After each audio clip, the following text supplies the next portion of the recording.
April 1945. The cattle cars had finally stopped. Greta and Anna stumbled out into the Tennessee sun, their bodies hollow from weeks of starvation, expecting the worst. They'd heard the stories. American brutality, immediate execution, torture chambers. But instead of beatings, they were handed clean uniforms. Instead of concrete cells, actual beds with mattresses. And the next morning, Sergeant Sullivan led them into a mess hall where something impossible waited. Steaming pancakes, real maple syrup, coffee poured from an actual silver pitcher that caught the morning light. Anna stared in disbelief as American guards served butter, jam, even small glasses of orange juice. Greta whispered through gritted teeth, "This must be some kind of trick. No one feeds their enemies like this." But as Anna tasted that first bite of sweetness after months of hunger, one question burned in both their minds. Why were the monsters treating them like human beings? Before we dive deeper into this incredible true story, hit that subscribe button and let me know in the comments what country you're watching from. These untold moments from history deserve to be shared worldwide. The cattle car doors groaned open with a sound that had haunted Greta's nightmares for weeks.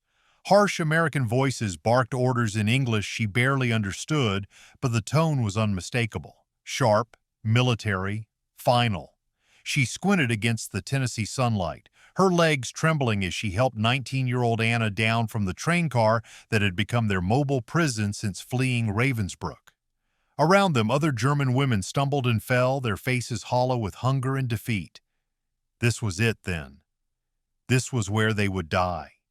Greta had prepared herself for the moment during those endless days rattling across war-torn Europe in the suffocating darkness. She'd heard the whispered stories from other prisoners, about American revenge, about what happened to camp guards who fell into enemy hands. The propaganda had painted vivid pictures of their cruelty, their thirst for German blood. She'd made peace with it, in her way. After what she'd done at Ravensbrück, after the choices she'd made, perhaps this was justice. But as American soldiers herded them toward a collection of low wooden buildings surrounded by barbed wire, something felt wrong. The guards weren't striking them with rifle butts. No one was screaming. No dogs barked at their heels. Instead, they were simply walking, like prisoners being processed, not like condemned women being led to slaughter. "Form lines here," called out a sergeant with stripes on his sleeve and eyes like winter sky. His uniform was pressed, his bearing military straight, but when an elderly German woman stumbled, he caught her elbow to steady her. The gesture lasted only a moment, but Greta noticed it. She noticed everything now. Survival depended on reading the smallest signs. The processing began with medical screenings in a whitewashed building that smelled of disinfectant rather than death. American medics checked their eyes, their throats, listened to their hearts with cold stethoscopes. They were poked and prodded with professional efficiency, but no one struck them. No one spat at them. When Anna coughed violently during her examination, the medic, a young man who couldn't have been much older than she was, actually looked concerned.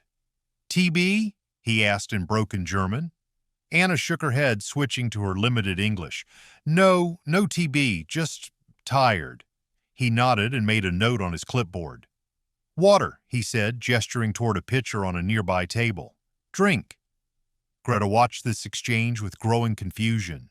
These weren't the monsters from the propaganda posters. They were just soldiers, doing their jobs. Next came uniforms, clean, gray cotton dresses that actually fit, with numbers stenciled on the chest instead of names. The fabric was rough but sturdy, and it didn't smell of sweat and fear like the rags they'd worn since leaving the camp. An American WAC officer distributed the clothing with mechanical precision, but when she handed Anna her uniform, she said quietly, "The shower building is that way. Hot water works in the evenings." Hot water. When was the last time Greta had felt hot water? Their assigned barracks was a long wooden building with actual windows and rows of metal beds, each with a thin but real mattress, a pillow, and 2 gray blankets. Anna collapsed onto her assigned bunk and ran her hands over the rough wool covering, her eyes wide with something approaching disbelief. Other German women were doing the same, touching their beds like they might disappear, whispering to each other in voices thick with exhaustion and confusion. "This must be temporary," murmured an older woman named Helga, who'd supervised the women's barracks at Ravensbrück. "They're keeping us comfortable before the trials." Before... She didn't finish the sentence. Greta said nothing, but she found herself thinking the same thing. This had to be a psychological tactic. Give them hope, let them rest, make them compliant before the real questioning began. She'd seen similar techniques used on prisoners back at the camp. Kindness before cruelty. It made people talk faster, but as the afternoon wore on and no interrogators appeared, no guards came to drag anyone away for special questioning, doubt began creeping into her certainty. When the dinner bell rang, an actual bell, not screamed commands, they were escorted to a mess hall that made her stop in her tracks. The building was clean and well lit, with long tables covered in what appeared to be actual tablecloths. Other German POWs were already seated, women like themselves, but also men who must have been captured earlier in the war. They were talking quietly among themselves, eating from metal trays with real utensils. The smell that filled the air was impossible to believe. Roasted meat, vegetables, bread. Anna grabbed Greta's arm. "Do you smell that?" Greta did smell it. Her stomach cramped violently in response, reminding her that she hadn't eaten a full meal in longer than she could remember. They joined a line of prisoners moving toward a serving station where American soldiers and German POW workers ladled portions onto metal trays. The man serving vegetables, clearly German by his accent, met her eyes briefly and nodded. Just a human acknowledgement, nothing more, but it steadied something in her chest. The food was real. Potatoes with butter, meat that wasn't spoiled, bread that was only a day or two old, green beans that weren't moldy. Anna ate like she was afraid it would vanish, tears streaming down her face between bites. Around them, other women did the same, crying and eating and trying to make sense of what was happening to them. Greta forced herself to eat slowly to maintain some dignity, but her hands shook as she lifted the fork. This wasn't starvation rations. This wasn't punishment food.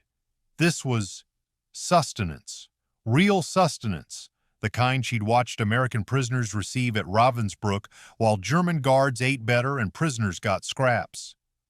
As they ate in stunned silence, she became aware of being watched.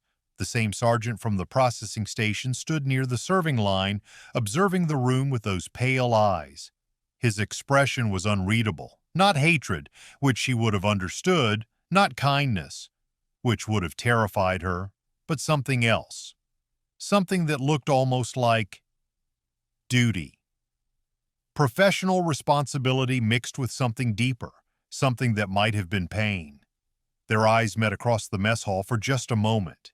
He didn't look away, and neither did she. In that brief connection, she saw something that chilled her more than cruelty would have. He was treating them like human beings because that's what he'd been ordered to do. Not because they deserved it, not because he'd forgiven them, but because that's what Americans did. Even to their enemies. 2 weeks passed in a rhythm that Greta found more unsettling than any interrogation.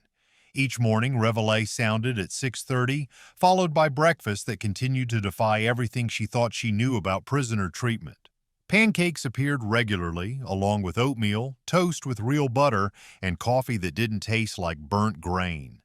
The silver pitcher from that first morning became a fixture, its polished surface reflecting the mess hall lights as American guards and German POW workers served meals with mechanical efficiency. The daily schedule unfolded with military precision, morning exercise in the yard, where they walked in circles under the Tennessee sun while guards watched from shaded posts. English lessons in a classroom with actual desks and a chalkboard.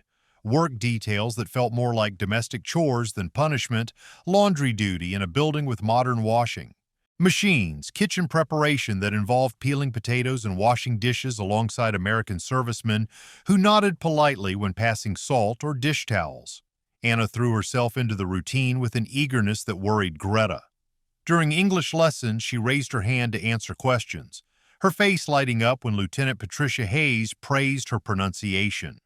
At work detail, she volunteered for extra tasks, chatting with the German POW men who'd been captured earlier in the war and seemed to have settled into camp life with disturbing contentment. "You're getting soft," Greta told her one evening as they lay in their bunks after lights out. Around them, other women whispered in the darkness or cried quietly into their thin pillows. "This is all temporary, Anna. Don't forget that." Anna's voice came back small but stubborn. "What if it isn't? What if this is just how they do things?" "No one treats their enemies like this," Greta insisted, but even as she said it, doubt gnawed at her certainty. The evidence was mounting daily in small gestures that seemed too consistent to be an elaborate deception. When Helga developed a fever, the camp medic, Dr. Klaus Brenner, a German POW who'd been captured the previous year, was summoned immediately. He treated her with medication that actually worked under the supervision of American medical staff who seemed genuinely concerned about her recovery.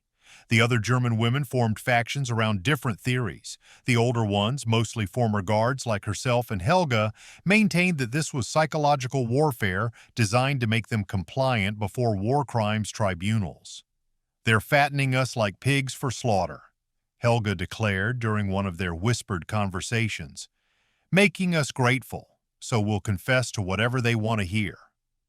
But younger prisoners, women who'd been conscripted into service rather than volunteering, began to voice different possibilities. Maybe the Americans simply followed their own laws, even for prisoners. Maybe this was what their civilization actually looked like, beneath the propaganda caricatures they'd been fed for years.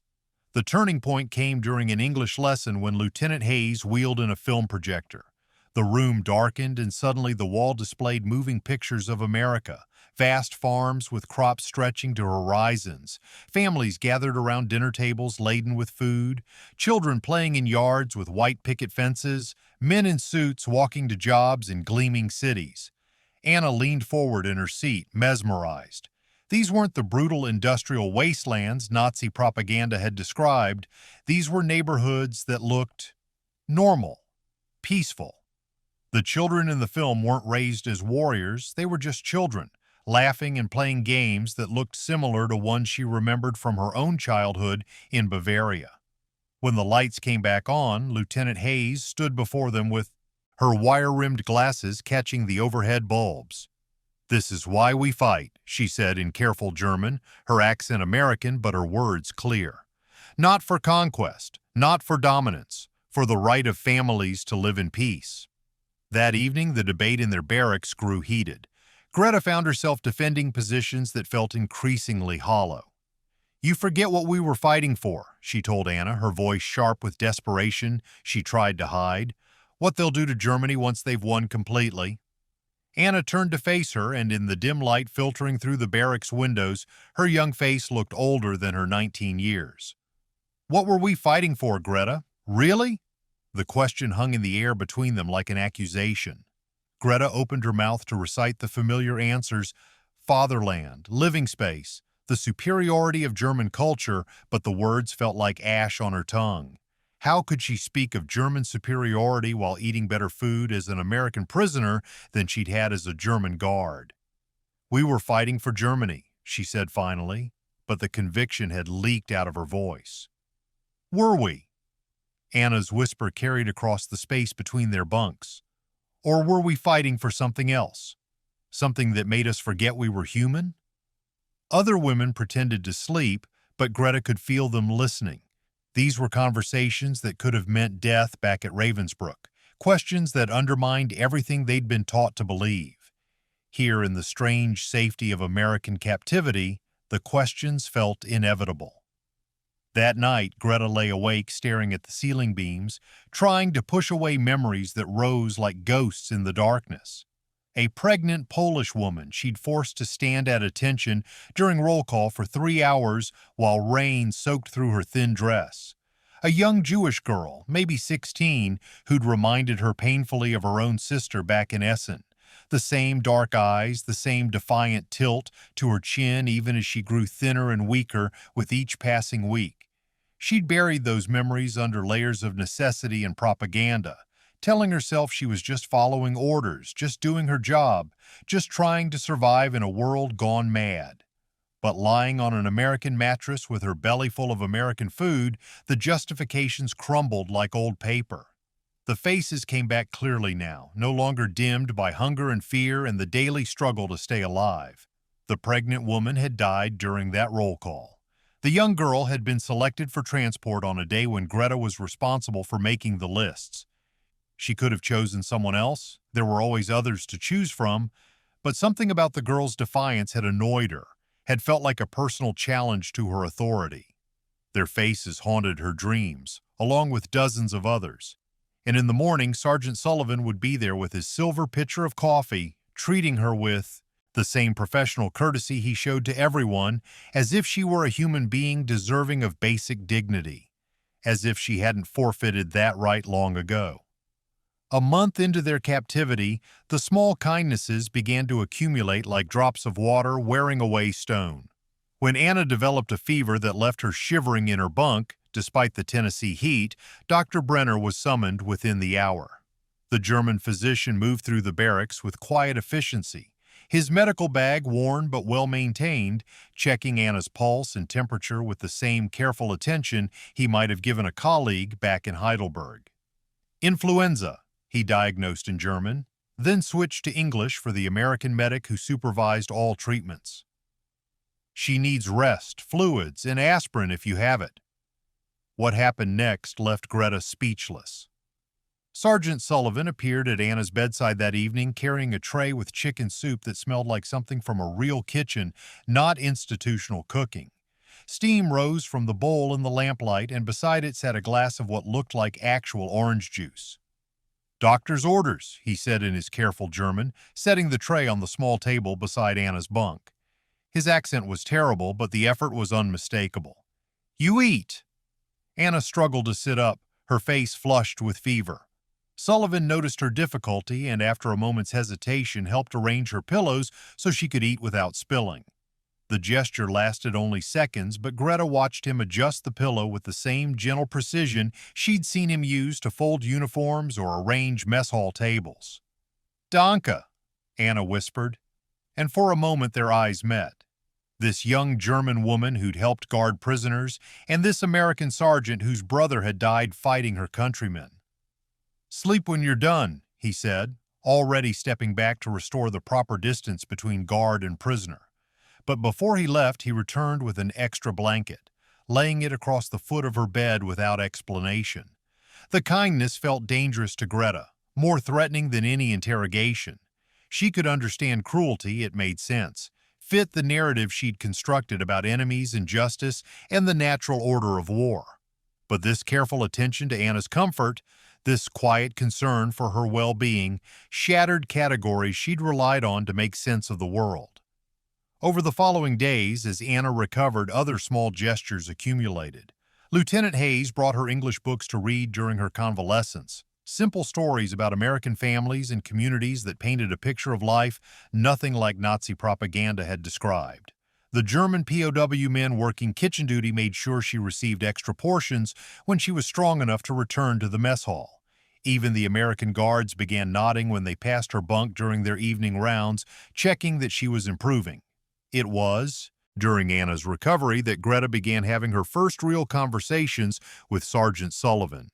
They started accidentally when she was returning from work detail one afternoon and found him organizing supplies outside the mess hall. A box of silverware had spilled, and without thinking, she stopped to help gather the scattered forks and spoons. "Danke," he said, then caught himself and switched to English. "Thank you." They worked in silence for a moment, metal clinking as they sorted utensils back into proper compartments.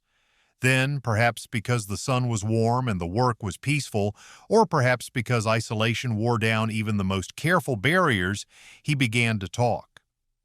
"My brother Tommy," he said, his hands still busy with the silverware. "He would have said I was crazy being nice to—" He paused, searching for words that wouldn't sound like an insult. "To us," Greta finished for him. "Yeah." Sullivan's voice carried a weight that made her look up from her sorting. "Tommy always said everyone deserved a fair shake, you know, even people who maybe didn't deserve it." He pulled a photograph from his shirt pocket, its edges worn soft from handling. The image showed two young men in civilian clothes, arms around each other's shoulders, grinning at the camera with the easy confidence of brothers who'd never imagined the world could break apart so completely. The resemblance to Sullivan was unmistakable. The same light eyes, the same stubborn jaw, but this younger version carried no weight of grief or responsibility. "He was 22, Sullivan said, staring at the photograph. "Landed at Normandy, made it 3 days inland before—" He didn't finish, just slipped the photo back into his pocket with careful precision. Greta felt something crack in her chest. Not breaking exactly, but shifting, like ice beginning to thaw. This man had every reason to hate her, to see her as part of the machine that had killed his brother.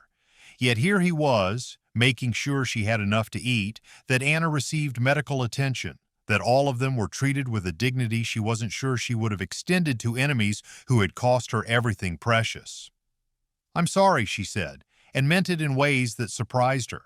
He looked at her then, really looked, as if seeing her clearly for the first time. "War makes monsters of all of us," he said quietly. "Question is what we choose to do after." July 4th arrived with decorations that seemed absurd in a prisoner of war camp. Red, white, and blue bunting strung along the mess hall walls, American flags hanging from poles that caught the summer breeze.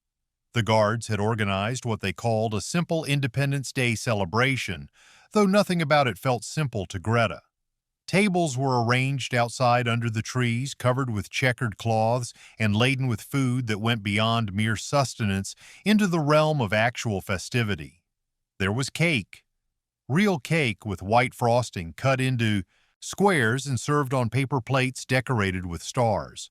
Bottles of Coca-Cola appeared, the dark liquid fizzing when opened, sweet in a way that made Anna close her eyes with something approaching bliss. An accordion player, one of the German POWs who'd been captured earlier in the war, began playing familiar melodies, songs that crossed national boundaries and reminded everyone present that music at least spoke a universal language. The most remarkable moment came when American guards began joining the POWs at their tables, sharing cake and conversation in broken German or halting English. Greta watched Sergeant Sullivan sit beside Dr. Brenner, both men discussing something that made them laugh. Actually laugh, despite everything that separated them. Lieutenant Hayes helped serve cake to the women, asking about their hometowns and listening to their answers with genuine interest rather than professional duty. For a brief span of afternoon hours, the war felt very far away. The sun filtered through Tennessee oak leaves, children's voices drifted from a nearby town, and people who should have been enemies shared food and music and the simple pleasure of sitting in shade on a hot summer day. Anna hummed along to a folk song she recognized from childhood, her voice blending with others until it became impossible to distinguish German from American voices in the harmony. Watching it all, Greta felt something she couldn't name. Not happiness exactly, because guilt still sat like a stone in her chest, but something lighter than the despair she'd carried since Ravensbrück. Something that might, possibly, be the beginning of hope. The news arrived on a Tuesday morning in late July, delivered by a stone-faced American officer who read names from an official document with the mechanical precision of someone trying not to think about what the words meant. Greta heard her name third on the list, spoken in flat English syllables that transformed her identity into something foreign and final. Transfer orders, war crimes, tribunal preparation, departure scheduled for Friday morning. The comfortable bubble of Camp Wallace, with its predictable routines, its unexpected mercies, its gradual erosion of the certainties that had once defined her world, shattered like glass hitting concrete. Around her, other women whose names had been called sat in stunned silence or wept openly, the careful composure they'd maintained for weeks dissolving under the weight of approaching judgment. 7 women total, including herself, 7 out of nearly 60 in their barracks. The mathematics of selection felt arbitrary and terrifying. Anna wasn't on the list. The relief that flooded through Greta at this realization was immediately followed by a different kind of panic, the prospect of facing whatever came next without the only person who understood her particular blend of guilt and hope, fear and fragile redemption. "It doesn't mean anything," Anna whispered that, Evening as they lay in their bunks, speaking German in voices so low the other women had to strain to hear. Maybe they just need testimony. Maybe it's just formalities. But they both knew better. The war crimes tribunals weren't formalities, they were reckonings. Justice delivered to those who had administered camps and overseen systems designed to strip humanity from human beings. Greta had volunteered for extra shifts at Ravensbrück. She had made lists and selections. She had looked into faces and made decisions that meant life or death, and she had made those decisions based on convenience, on annoyance, on the small personal grievances that felt enormous in the moment. The next 2 days passed in a haze of surreal normalcy. Meals continued to appear with the same abundance, pancakes and coffee served from the silver pitcher that had become a symbol of everything inexplicable about American captivity. English lessons proceeded as scheduled, though Greta found herself unable to concentrate on vocabulary words while images of courtrooms and gallows filled her mind. Work details continued, but the simple tasks that had once provided distraction now felt like the final movements of a condemned woman. Other prisoners treated her with the careful courtesy reserved for the dying. Conversations became stilted, eyes avoided direct contact, and even Anna seemed to be practicing the art of letting go. The easy camaraderie that had developed over weeks of shared routine fractured under the weight of approaching separation. It was during one of these awkward silences at dinner on Wednesday evening that the argument finally exploded. Anna had been pushing food around her plate without eating, her face pale with suppressed emotion, when Greta made a comment about the futility of hoping for anything beyond survival. "You still don't understand, do you?" Anna's voice cut through the mess hall conversations like a blade. Other diners turned to stare, but she didn't seem to care. "Even now, even after everything we've seen here, you're still thinking like a Nazi." The word hung in the air between them, ugly and precise. Greta felt her face burn with shame and anger in equal measure. "I'm thinking like someone who understands reality. They were just softening us up, Anna, making us compliant. All of this," she gestured around the mess hall with its clean tables and adequate food, "was just preparation for what comes next." "No." Anna's voice grew stronger, more certain. "This is who they are. This is what they believe. And you can't accept it because accepting it means admitting we were wrong about everything. We were 19 years old." Greta's voice rose despite her efforts to control it. "We were scared and hungry and desperate, and we followed orders because that's what people do to survive." "Is that what we tell the families?" Anna shot back. "That we were just following orders? That we were too young to know better? That we were victims, too?" The questions hit like physical blows. Around them, the mess hall had gone quiet. American guards and German prisoners alike sensing the emotional violence of the exchange, even if they couldn't understand all the words. Greta felt exposed, stripped bare under the fluorescent lights and the weight of too many watching eyes. "What else can we tell them?" she whispered. "The truth," Anna said simply. "That we made choices. That we knew some of those choices were wrong, and we made them anyway. That we're sorry, and that being sorry doesn't undo anything, but it's all we have left to offer." That night, Sergeant Sullivan found Greta sitting alone outside the barracks, staring up at stars that looked the same as they had over Germany, over Ravensbrück, over every place she'd ever been. She heard his footsteps on the gravel path, but didn't turn around. "Heard there was some excitement at dinner," he said, settling onto the wooden steps beside her. His presence was solid, reassuring in ways that made no sense given their circumstances. "Anna thinks I should confess everything at the trial," Greta said without preamble. "Tell them about every person I hurt, every decision I made that cost someone their life. She thinks honesty will somehow make a difference." Sullivan was quiet for a long moment, his eyes following the same stars. When he spoke, his voice carried the weight of his own sleepless nights, his own unresolved grief. "Tommy used to say that courage wasn't about not being scared," he said finally. "It was about doing the right thing even when you were scared. Especially when you were scared." "And what's the right thing here?" Greta asked. "What does courage look like for someone like me?" He turned to look at her then, and in the starlight his face looked older than his 24 years, marked by losses that would never fully heal. "I can't answer that for you," he said, "but I can tell you this. My brother Tommy died believing people could change. Died believing that even enemies deserved a chance to be better than their worst day. Maybe the question isn't whether telling the truth will save you. Maybe the question is whether not telling it will destroy whatever's left of who you want to be."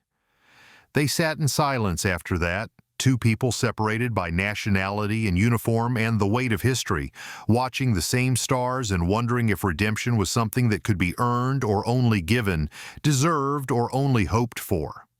In the morning, the silver pitcher would appear again with coffee and the promise of another day. But for Greta, morning meant the beginning of the end, the start of a journey toward judgment that would determine not just her fate, but the meaning of everything she'd learned about mercy in an American prison camp that had taught her more about humanity than any classroom ever could. Thursday night arrived with the weight of an ending. Greta lay in her bunk staring at the ceiling beams while around her the familiar sounds of the barracks settled into evening quiet. Women whispering prayers in German, the creak of metal bed frames, the distant hum of generators that kept the lights burning in the guard stations. Tomorrow morning she would leave this place that had become impossibly a kind of sanctuary. Tomorrow she would face judges who would weigh her actions against scales of justice she wasn't sure she understood. She had refused to leave her bunk for most of the day, paralyzed by a despair that felt different from anything she'd experienced even during the worst moments at Ravensbrück. This wasn't the sharp terror of immediate physical danger, but something deeper and more corrosive, the slow realization that hope, once allowed to take root, could hurt more than its absence ever had. Anna sat vigil beside her bed, occasionally offering water or words of comfort that felt inadequate against the magnitude of what lay ahead. Other women in the barracks gave them space, understanding that this was a kind of farewell that required privacy even in a room full of people. "I keep thinking about their faces," Greta said finally, her voice barely audible in the darkness. "The women I guarded, the selections I made. There was one girl, maybe 16, who looked like my sister back home. Same dark eyes, same stubborn chin. She annoyed me because she wouldn't break, wouldn't show fear even when she got thinner and weaker. So when the transport list came," she stopped, unable to finish the sentence. Anna reached across the narrow space between their bunks and took her hand. The gesture was small but steady, an anchor in the storm of memory and regret. "What was her name?" Anna asked softly. "I don't know. We weren't supposed to learn their names. It made the work harder if you thought of them as people instead of numbers." The admission felt like another small death. "I don't even know her name, and I'm the reason she's not alive to say it anymore." They lay in silence for a while, hands clasped across the divide between their beds, two young women who had been shaped by forces larger than themselves and had made choices that would define them forever. Outside, the Tennessee summer night buzzed with crickets and the distant sound of American voices speaking a language that no longer felt entirely foreign. Near dawn, when the barracks was deepest in sleep, Anna slipped out of her bunk and padded quietly to where Greta lay staring into nothing. Without speaking, she climbed into the narrow space beside her, and they held each other like the children they had been before the world taught them about camps and selections and the weight of uniforms that marked you as someone's enemy. "I'm scared," Greta whispered into Anna's shoulder. "I know," Anna whispered back. "But you're not the same person who made those choices. The woman I've watched these past months, the one who helps other prisoners, who listens to Sergeant Sullivan talk about his brother who cries when she thinks no one is looking, that woman deserves a chance to make different choices." When reveille sounded, they dressed in silence and made their way to the mess hall for what Greta assumed would be her final breakfast at Camp Wallace. The familiar rhythm of the morning meal felt surreal now, other prisoners moving through the serving line, the clink of metal trays and utensils, the murmur of conversation in multiple languages. But there was Sergeant Sullivan at his usual post, overseeing the breakfast service with his characteristic precision, and there was the silver pitcher catching the early morning light as coffee was poured into waiting cups. She expected the food to taste like ash in her mouth, but the pancakes were as good as ever, the coffee strong and black and real. Anna sat beside her, neither of them speaking much, but their shoulders touched in a way that communicated what words couldn't reach. It was then that Sergeant Sullivan approached their table, carrying the silver pitcher she had come to associate with the strange mercy of American captivity. He refilled their cups without being asked, the familiar ritual made more poignant by its approaching end. "There's something I need to tell you," he said quietly, setting the pitcher down and glancing around to ensure their conversation wouldn't be overheard. "I've written letters to the tribunal administrators. Not to excuse what you did, I can't do that, and I wouldn't if I could. But to document what I've observed here. Your cooperation, the way you've helped other prisoners, the change I've seen." Greta looked up at him, this man whose brother had died fighting her countrymen, whose every reason for existing should have been focused on revenge rather than redemption. "Why?" she asked. His answer came slowly, as if he were still working through the logic himself. "Because Tommy would have said that everyone deserves a chance to be better than their worst day. Because treating you like a human being these past months has reminded me that I'm human too. And because—" He paused, his usual military composure cracking slightly.